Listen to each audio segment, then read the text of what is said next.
سبيل الدموع سبيل مريح تنهدى يا صاحي كي تستريح وبث الدعاء الخفي الصريح يسعك الفضاء الرحيم.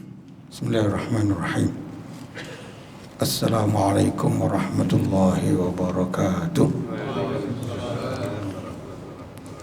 Alhamdulillah wassalatu wassalamu ala rasulillah wa ala alihi wa sahbihi wa man tabi'ahu dawala. Rasulullah sallallahu alaihi wasallam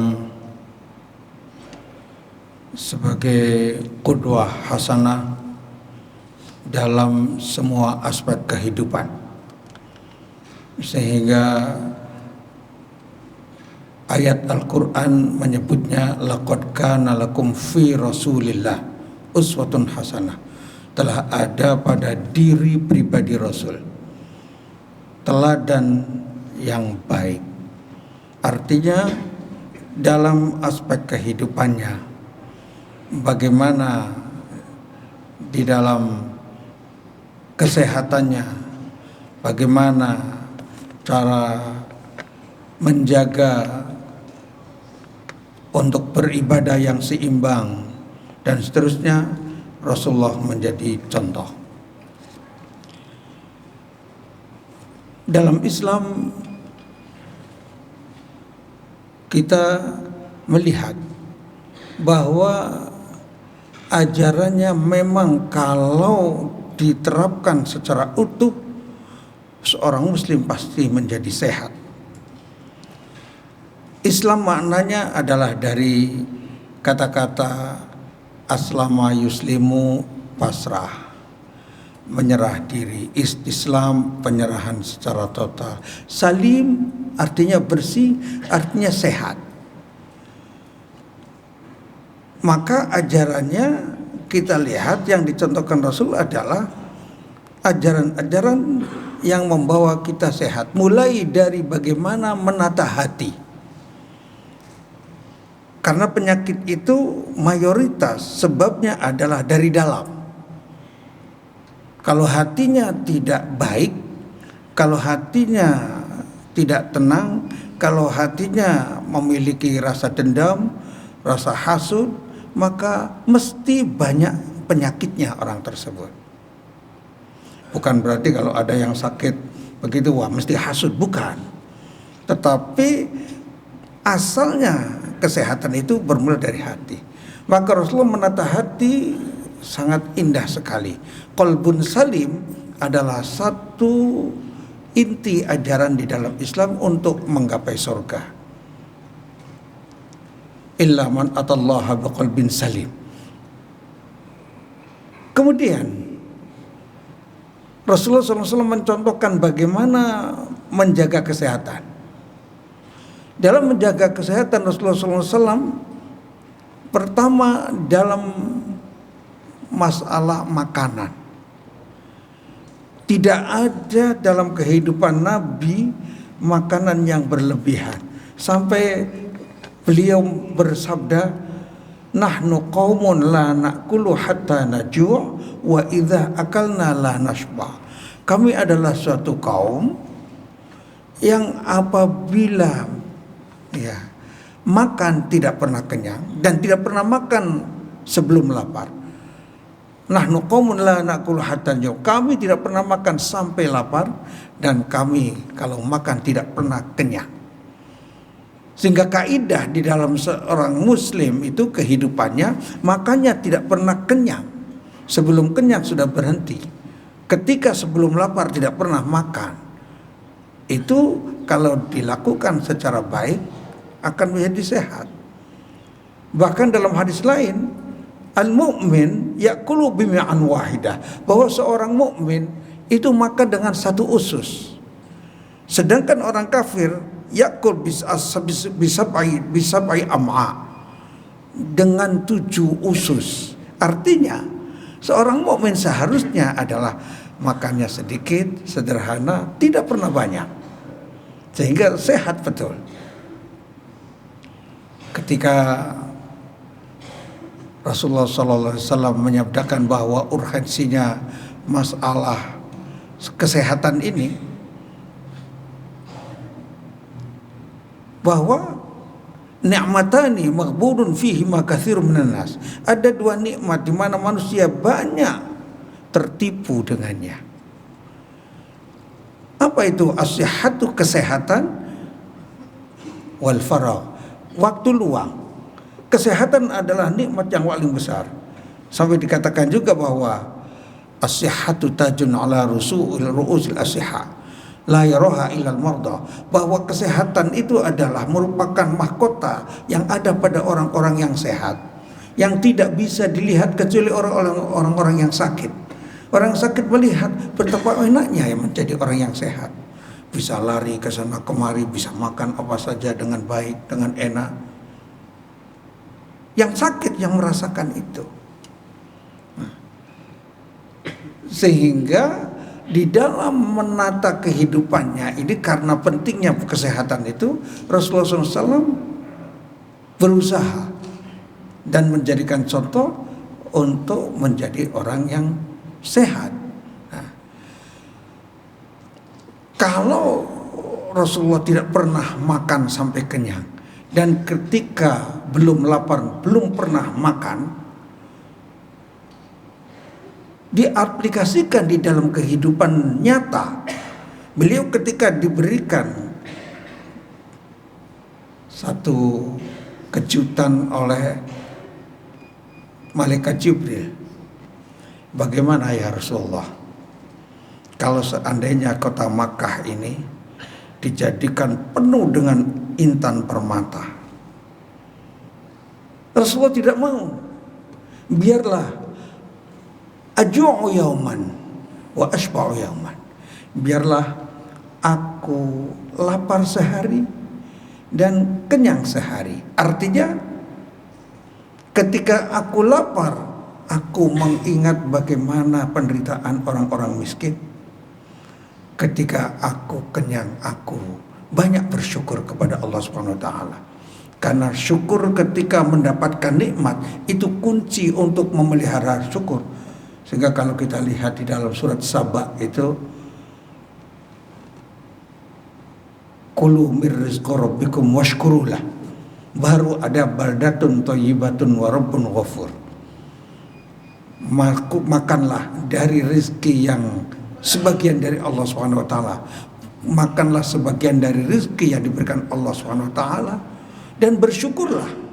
Jadi setiap ada nikmat harus bersyukur. Maka kalau bangsa ini seluruhnya ketika ada nikmat yang diberikan oleh Allah Subhanahu wa taala kemudian bersyukur, menggunakan nikmat itu untuk kepentingan Allah, untuk kepentingan agamanya, maka terusnya dalam surat Saba ayat 15 itu, baldatun thayyibatun wa rabbun ghafur, akan menjadi negeri yang penuh dengan kesejahteraan. Bapak Ibu yang saya muliakan,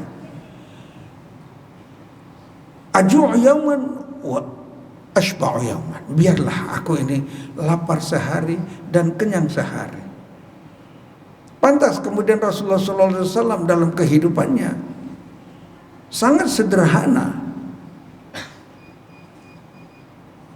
Bayangkan ketika dalam, ya karena perjalanan untuk supaya sehat, beliau setiap pekan untuk menjaga kesehatannya, sebab al-wiqayatu khairum minal ilaj, bahwa menjaga kesehatan itu lebih baik daripada pengobatan.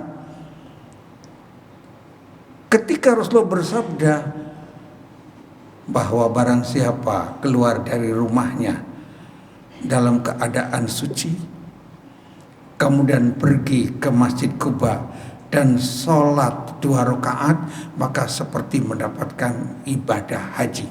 Itu Rasulullah SAW dalam sabdanya.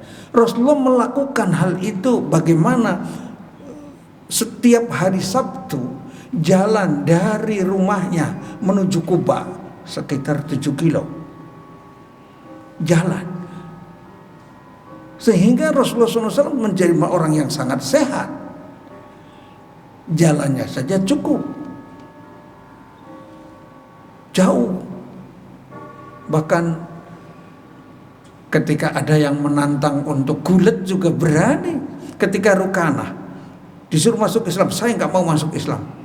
Boleh, saya mau masuk Islam, tapi asal engkau bisa mengalahkanku, kata Rukanah. Rukanah ini pegulat untuk melihat bagaimana kesehatan Rasulullah SAW. Ketika ingin masuk Islam, syaratnya bisa mengalahkan Rasulullah SAW. Rasulullah mengalahkan dia. Langsung Rasulullah siap-siap dan bergulat dengan Rukanah, dan Rukanah kalah. Kalah pertama, enggak, saya belum terima. Sampai 3 kali baru masuk Islam. Melihat bagaimana Rasulullah SAW. Jadi yang dilakukan Rasulullah pertama adalah menata hati. Kemudian banyak meminta, berdoa kepada Allah. Berdoa kepada Allah. Allahumma inna nas'alukal afwa wal afiyah. Meminta afiyah. Al-afiyah itu kesehatan yang bermanfaat untuk akhirat.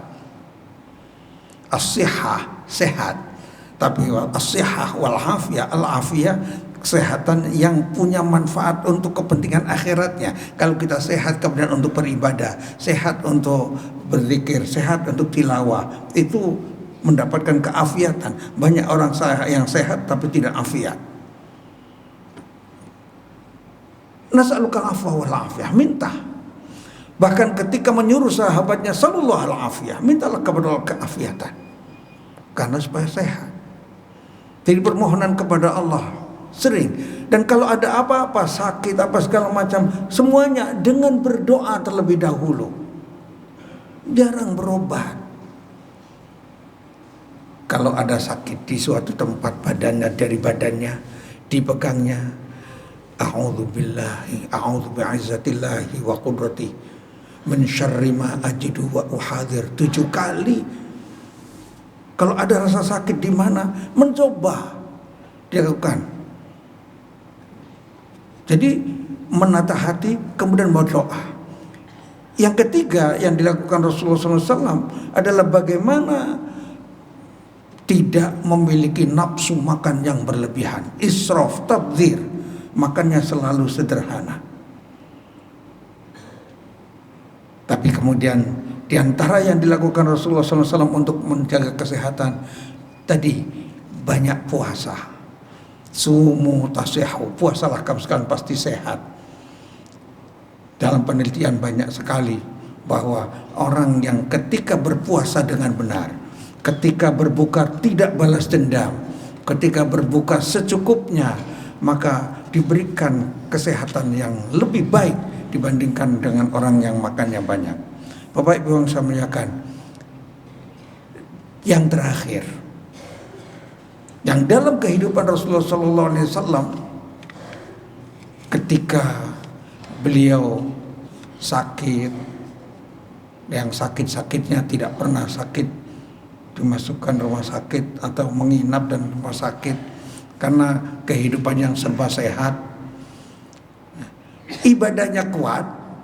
Kemudian kalau ada apa-apa meruqyah dengan dirinya. Seseorang, ya, masyaallah muslimin rahimakumullah, kalau ketika pagi hari meminum air, kemudian banyak berdoa dengan membaca Fatihah 3 kali, mencoba untuk meruqyah dirinya, meminta agar dirinya menjadi sehat. Kalau ada rasa sakit di mana saja, mencoba meruqyah dengan diri sendiri. Dan banyak sekali doa-doa dan ruqyah-ruqyah diajarkan oleh Rasulullah SAW. Ma'asyiral muslimin rahimakumullah, Ramadan sekarang ini diharapkan kita mampu untuk bisa meraih kesehatan yang paripurna. Juga kita kesehatan dalam beribadah, kesehatan di dalam segala aspek kehidupan kita, kesehatan dalam bermuamalah, kesehatan di dalam kehubungannya dengan Allah Subhanahu wa taala, sehingga kita menggapai ampunan dari Allah Subhanahu wa taala, menggapai maksimal dalam ibadah kita untuk menggapai surganya, ampunannya, dan segala yang kita inginkan dari doa-doa akan dikabulkan oleh Allah Subhanahu wa taala. Aqulu qouli hadza wa astaghfirullah li wa lakum wal minkum. Assalamualaikum warahmatullahi wabarakatuh.